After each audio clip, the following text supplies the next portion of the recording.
Hi, welcome to Sexy is Timeless Talk. I am Luisa Diaz, author of Sexy is Timeless. I'm founder of Luisa Diaz Foundation, which is a celebration of kindness, coming to you from Manhattan, New York. Now, I would like to introduce to you my fabulous friends and co-hosts. Hi, everybody. I'm Samantha Basuto Drucker, your lifestyle genie, and I am coming to you from sunny, beautiful Hollywood Beach, Florida. I am the author of 90 Days to Husband Number Two and co host of Love and Design Project. Hey everyone, it's Delana Dixon, editor-in-chief of DivaGalsDaily.com and the creator of the comedy series All About Eve, and I'm coming to you from New Orleans, Louisiana. Hi, and our special guest today is Yolanda Shoshana, is well known as the Wine Witch. Welcome, darling. How are you? Wonderful. Thank you so much for having me. Coming to you from New York City. Oh, we are in New York. Today is not as cold, right? Right, It it's much is- more. Yes. So, Yolanda, why the Wine Witch? Yes. So I am known as a wine witch because I am a witch, and Oh, yes, I love to talk about wine, help people pick wine and spirits, and there's a lot of magic in the bottle. It's very, oh, yeah. wait a minute. When you say you are a witch, Mhm. let's explain that. What do you mean? That means I use a lot of things to create my magic from nature, such as I create spells, I do little rituals at home, and I hang out with the moon and other witchy people. Okay, but all in the positive side, right? Right. Yes, all positive. I'm a good witch, as they would like to say, like Samantha on Bewitched, a good witch. So, I have seen some movies where you see a witch, and sometimes they want to find this love potion and they go to someone like you. Do you make those love potions so they make the guy to love her, to love, or to love him? Do you make that? Yeah, but more the potion is more about loving oneself, because if you do something. Exactly. Very good. Very good. Yes, you do something too powerful, you may have the wrong person attached to you. So it's really about self-love. Yes. Wonderful. That's right. We are all about self love because that's the assets that lies within you, Right. right? Right. Sometimes we're trying to find it in someone else, but it is in you. Thank you for saying that. Remember, you hear it here, sex is silent, when the wine witch. So tell us about wine, about your experience on wine. Oh my gosh. I mean, we don't even have that kind of time, but I love wine. I especially love wine from France and Italy. I spend time with a lot of winemakers. I get to go on press trips, and um, I have probably 500 bottles in my apartment. I have a lot of wine. I love it, and I'm passionate because it's very magical. Very magical. Grapes are very magical, and a lot of winemakers pick by the moon or by the sun, a particular calendar. So it's very magical. So, are you saying the energy, the wine gets the energy of the moon, of the sun, Yes, of is that yes. what you're saying? The energy from the moon, the sun, and the land, which they call terroir. So it's very much that's what affects how a wine tastes. Actually, the weather, all of the weather and the land affect how the wine is going to come out in the bottle. And what is your favorite wine? Oh, The most exquisite wine, you know, that you have ever tasted. okay. I will right now. I'll say right now, my favorite wine is Chianti, which is from Italy. It's wonderful. A lot of them are a little bit pricey, but they're delicious. They're so good, So sexy. easy to drink. Yes. Oh my gosh. I know, Dilena, you have a question about wine as well before we move to another level. Yeah, well, I've been exploring non-alcoholic wines or lower sugar wines. Right now, I'm drinking a wine called Life Vine, which has zero sugar. I'm actually drinking their Chardonnay. But it's good. It doesn't taste so buttery. And I also have their Cabernet, which I have yet to try. But yeah, I mean, sometimes when you're looking for wine, how do you find one that's, lower in sugar or find one that maybe isn't even alcoholic? Can you call it wine when it's not alcoholic? Yes, you can.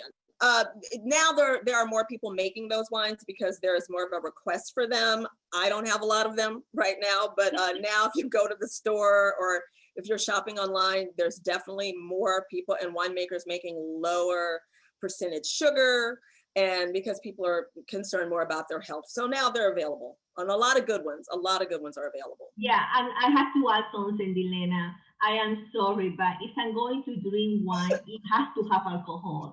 I am so sorry, my darling, but I am not going to buy a wine who has no alcohol. I don't see the point. Well, dry January is over. Dry January is over. Yes. I don't see the point, Yolanda. Do you see the point there? I mean, for some people who are maybe watching certain things, or maybe are Yes, pulling yes. back a little bit, like maybe Right. they don't want as much. But I'm with you. I like the bigger, bolder. When they get If bigger, I'm going to have the wine, the calories, it better have some. What about you, Samantha, darling? Oh, you know me. If I'm gonna drink, I'm gonna drink, honey. This is not amateur hour. oh, Go ahead. And then, so I know you have a question, darling. Samantha. Yes, I do have a question. I have a question. My wine question for you is Passover is coming up really soon, and we need kosher wine. But when people think of kosher wine, they think of Manischewitz as something that tastes like grape juice meets cough syrup. But now all over the world are really great vineyards turning out some very respectable, very good kosher wines, great wines that happen to be kosher. And I was wondering if you have one that you like. well, I'm actually my favorite kosher wines because they used to be horrible. Now there's so many good ones. My favorite kosher wines actually come from Israel, and Israel does not 100% make kosher wine. So just get that out of your head. But Golan Heights and Yarden make the best kosher and kosher for Passover wines, top notch. That the person who's a winemaker changed the game for kosher wines. So that's I had Yarden. Yeah. It's really good. Yeah. I'm into Edom right now, Oh, which yeah. I prefer. I think it's even better. But Okay. Well, I mean, I don't know how many of the wines you've had in the portfolio. Golan Heights and Yarden are owned by the same people. So I went there. I went to the Okay. vineyard. Oh my gosh. Awesome. That's awesome. It was beautiful. I had an extraordinary experience. I'm sure. So Israel. So we will remember that. Okay, I have twin years as well. So, but he doesn't like that. We like the real wine. I'm sorry, with real alcohol. But Yolanda, darling, you are not only knowledgeable about wine, but also about essential oils. And I want you to really share with us the 101 of essential oils. First of all, what are essential oils? Um, where they come from, and how do you really do the extract? Okay. So essential oils are the compounds from plants, and the best way to say that is it's the essence from plants, which probably makes a little more sense. And they are distilled, the essence is distilled by either water or steam. And every plant has something that it can abstract and become an essential oil, but some are harder, like roses, which is why rose oil is very expensive, like jasmine or like gardenia. There is no such thing as an essential gardenia oil because you can't really distill it. So they come from all over the world. The one thing that you should note, if you are going to get essential oils, you should look for the Latin name on the bottle, which is the species. If it doesn't have the Latin name, it's probably not a real essential oil, it's synthetic. That is required. The Latin name of the plant? Yes, like the weird name underneath it. So if you look for lavender, it's going to have some weird lavender, a whole long thing underneath. There should be a Latin name which will tell you the species. And also, lavender from Paris or from France does not smell the same as lavender from California or Iran. So do know you're going to get differences within the smell because of the way that it's grown. I love it. Mm-hmm. I love it. Mm-hmm. So I love essential oils, but I love peppermint. And peppermint, sometimes I find if I put it directly into my skin, it burns. You should not do that. Because Exactly. that's a no. So the one of the things you should know about essential oil is you should always have a carrier oil with it. The only essential oil you can really put on your skin, there's very few, is like lavender. But you should always use a carrier oil like olive oil, even if you just mix it with a little bit of olive oil, sunflower oil, sweet almond oil. But peppermint is definitely a no-no because it's got a little alcohol in it. And Yes. I love the smell. I love Oh, the it's beautiful. So, Dilena, darling, I know you have some questions. Yeah, so we're all dealing with the cold and flu season. So are there essential oils that we can use to protect our family? Yes, I would recommend getting it and putting it in a diffuser. You can use like eucalyptus, cinnamon, and clove. If you put that in the dispenser and let that go into your apartment, your house, that kills a lot of germs. Tea tree oil as well. You may even just want to put a little mixture together. You can combine it with shea butter, coconut butter. You can melt that and then drop some of the drops in there. But definitely eucalyptus, tea tree oil, and the cinnamon and clove, because that'll make your home. Oh, I love that. And you can buy those little, how do you make the whole mix? Well, this is a little more complicated. I recommend, like, now Google probably has tons of recipes, because you do need to watch how many drops you have. And if you're putting it in a diffuser, you don't have to watch as many drops. But if you're going to put it on your skin, you should watch how many drops. As I mentioned earlier, like, making these blends are a lot like making perfume. You have a top note, a middle note, and a bottom note. Like, you're going to need less eucalyptus and maybe more of the citrus, because that brings it and balances it out. Also know, if you're using it on kids or children, less is the best. Only a few drops, because children need less, and people also use essential oil on their pets because it calms them down. So about the same as kids and babies, even just a little bit. Okay, Dilena. And also, speaking about immunity and stuff, you can tell us more about that. But I'm going to throw in a special question, because I'm all about hair. So do you have essential oils that you love for the hair?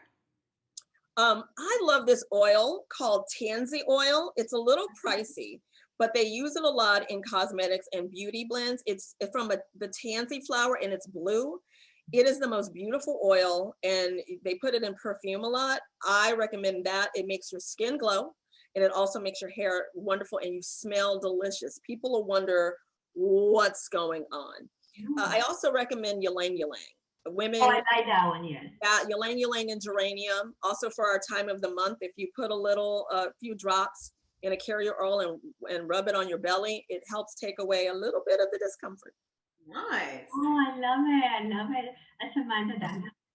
Yes, I love eucalyptus, by the way. I think eucalyptus oil is my favorite. I like to make a body scrub where I put like coconut oil, and then I put 5 drops of eucalyptus and 3 drops of peppermint, and I put, sea salt, Himalayan pink sea salt, and I mix it all up with some organic honey, and that's my scrub. Nice. But that's my favorite, it's my go-to. I also like to drink 5 drops of cinnamon oil in a big glass of water. It's supposed to be good for your cholesterol. I don't know. We'll see what my blood test looks like in 3 months. But my question for you is, caring for our oils. When do they expire? How do we know they've expired? Where should we store them, etc.? Any tips for caring for our oil? If you have a real essential oil, it does not go bad. Now it does, every time you open it up, as the air hits it, it does make it a little bit weaker, but they should come in a dark container, whether it's black or that dark blue, because it's kind of like wine. You need it in the dark, and you don't put it in sunlight, and you don't put it near heat. Same concepts for both. So that's the best way to store them. No light, no heat, and they should last you a long time. And you don't need that much of it. Very few drops, and it should last you a long time. Wow. Cool. How long? Like, because I have some essential oil like for 5 years. That's fine. That's completely, yeah, because it's the abstract of the plant. It's not going bad. Now, as long as you're not leaving it open and sitting out, like if the air is hitting it a lot, yeah, it's gonna it won't be as strong or as potent, but Just make sure you put that top on as soon as you use it. Okay. Samantha, you have another question, my darling? Oh, yeah. So how do I put oils in my bath? Because I just got a brand new hot tub that has micro silk, that has bubbles. And I'm just so excited to play with the oils in my new bathroom, in my new tub. And do you have a bath time recipe that you would like to share with us? Oh, do I? That's a good question. I would recommend, you know what I love? I love myrrh. I don't know if you've, myrrh it's nice. It's a little sweeter. Lavender and myrrh is such a great little combo. But anything with myrrh, because myrrh kind of calms you down. Frankincense is a little more potent, but myrrh it's perfect for that nice, cool, relaxing, and vetiver too.